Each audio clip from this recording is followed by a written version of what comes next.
see we have some new people. Hello, my new little angels. Thank you so much for being here. I'm happy to see you. Please make yourselves comfortable. Give it a thumbs up. Share it. Sharing is caring after all. And if you're a silent watcher, that's no problem. I love the silent watchers. I'm glad you're here. But if you're comfortable leaving comments, please do. Okay? I love watching you guys interact with each other. I adore interacting with you. I love knowing what you think and what you feel and your video ideas and your video suggestions. They make me happy. And when we all connect like that, we take this great big world and go and make it smaller. And isn't that a good thing? And please hit that subscribe button, guys. I need to get these numbers up so that our family becomes bigger. And hello to all my returning little angels. I see you guys. Thank you so much for being here. I appreciate it more than you'll ever know. I really do. Please keep those comments coming if you're comfortable, and please make sure you're still subscribed. Okay? Sometimes YouTube plays with things. Okay, is everybody comfy? Let's do our box breathing. And what's that on? Oh, you're new. Okay. Our box breathing is a technique that we do when we want our body to calm. And we can do this when we want to rest or relax or just calm down, or when we start to feel anxious or panicky, or this is the best one, when you just need a minute, when everyone's driving you crazy and you just need a minute for yourself. Take it and do this. It only takes a minute.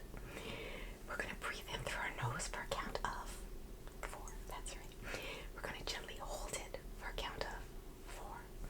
And then we're going to breathe out slowly through pursed lips for a count of 4. If you can only do 1 or 2, that's okay.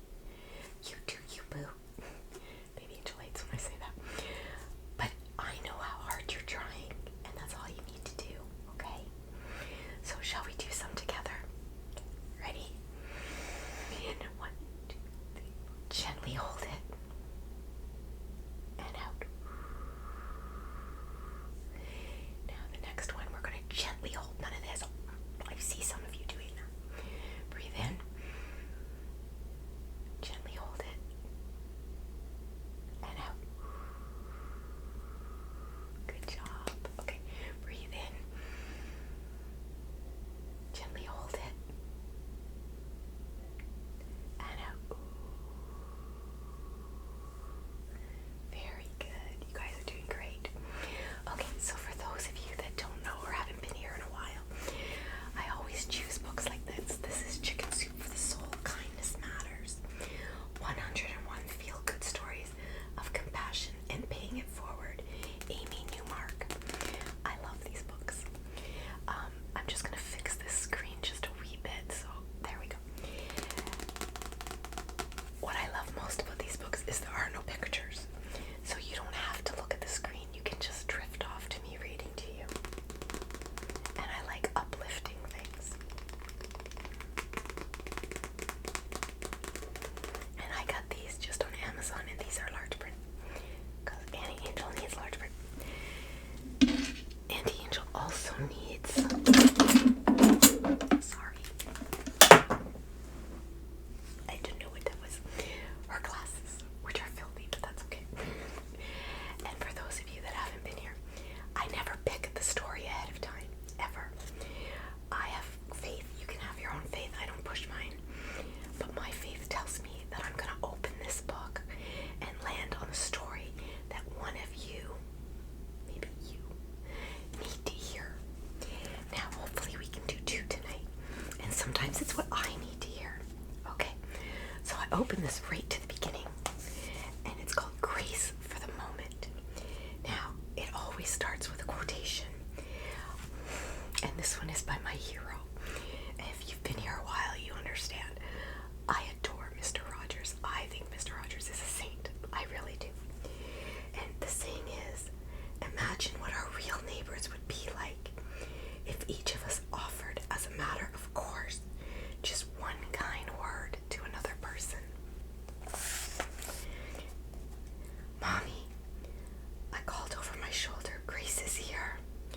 Our neighbor Grace stood on our front porch, holding a medium-sized cardboard box. She wore a pretty green house dress and lots of red lipstick, and she smelled of cigarettes and beer. Her brown and gray hair was curled in a very fashionable 1960s bob. It took Mom a few minutes to get to the front door. At 42, her health wasn't good, and her hair had gone prematurely gray. She had an odd, flat-footed gait when she walked that the doctor called drop foot.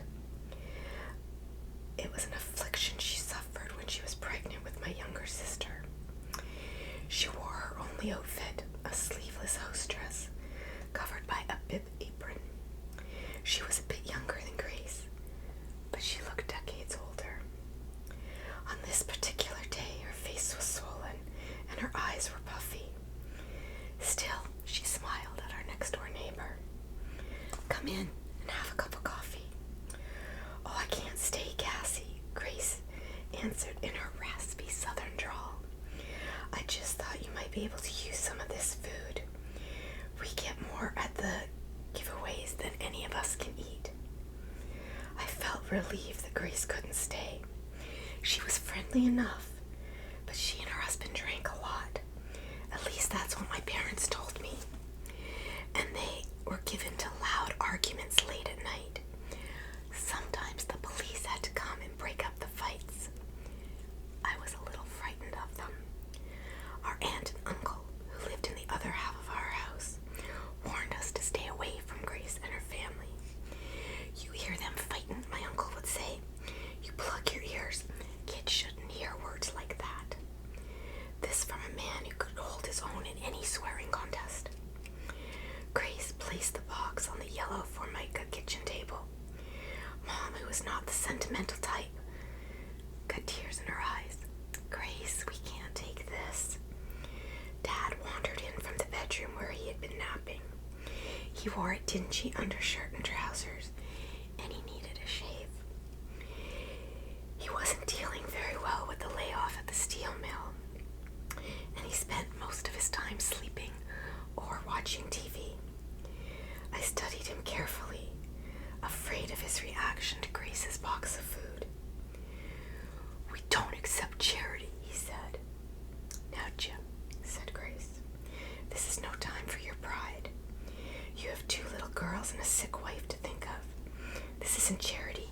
It's one neighbor helping another. You would do the same for me. I know that." I stood a little distance from the grown-ups, looking into each of their faces, wondering what was going to happen next. My little sister had woken up from her nap. She leaned into my mother's leg, and Mom pulled her close. "I thank you kindly," said Dad at last. He looked embarrassed, ever the gentleman. He hated to hurt anyone's feelings. In that moment, I knew he wouldn't refuse the box of food. "We'll put it to good use," he said. "Now, Cassie, if there's anything else you need, you don't be afraid to ask," said Grace. When she was gone, we examined the groceries in the box. It contained instant milk and powdered eggs, half a brick of yellow cheese, and miscellaneous canned items, spam, salmon, sardines. It wasn't anything we were used to. Mom smiled and said, "This'll get us through for a couple of weeks." Her cheerfulness was a stark contrast to Dad's morose, downbeaten expression. Mom had a talent for creating meals from what we had in the pantry. She made spoon bread with the canned salmon, accompanied by whatever was on sale at the groceries that week. We had powdered eggs and spam for breakfast, and sometimes dinner. More times than I care to count. She made grilled cheese sandwiches with the cheese and day-old bread from the grocery store. They gave it away. Dad was the only one who liked the sardines, and he was welcome to them as far as I was concerned. The gesture from Grace confused me, because she wasn't family, and she wasn't even close friends with us. According to neighborhood gossips, she wasn't a nice woman. Even though I didn't like most of the food in that box, especially the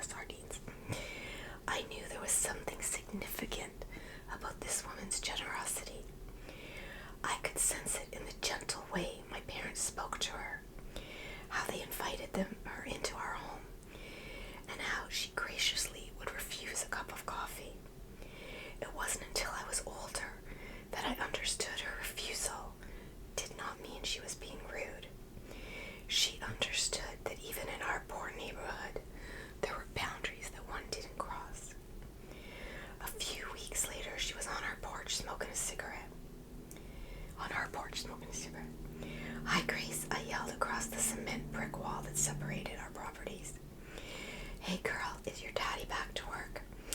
Yes, ma'am, and that food you gave us sure was delicious. It wasn't what I was thinking, but for some reason I needed to say it. After that, I didn't care what my aunt and uncle or anyone else said about Grace. When I saw her outside, I spoke to her. She didn't have much to give, but she gave what she could. And she gave it at a time our family needed it. Of all the people in our town who could have reached out to us that summer, including people from our own church, the only one who ever did was Grace. That's by Elizabeth A. Dreyer. I love that. I love that. Sometimes it's hard to help people and let them keep their pride. I think we have time for one more. I see a few people still awake. The Submarine Sandwich. And the quote is by Princess Diana. Carry out a random act of kindness with no expectation of reward, safe in the knowledge that one day someone might do the same for you. About a month ago, my husband and I found kindness in a very unlikely place, standing in the line at a Subway sandwich shop, just to pick up a quick dinner. It was extremely busy on this particular night, and I noticed a dad behind us with his little girl, who looked to be about 4 years old.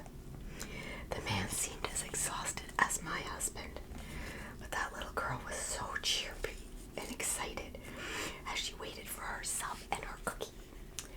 I watched as the man behind us got closer to the front of the line.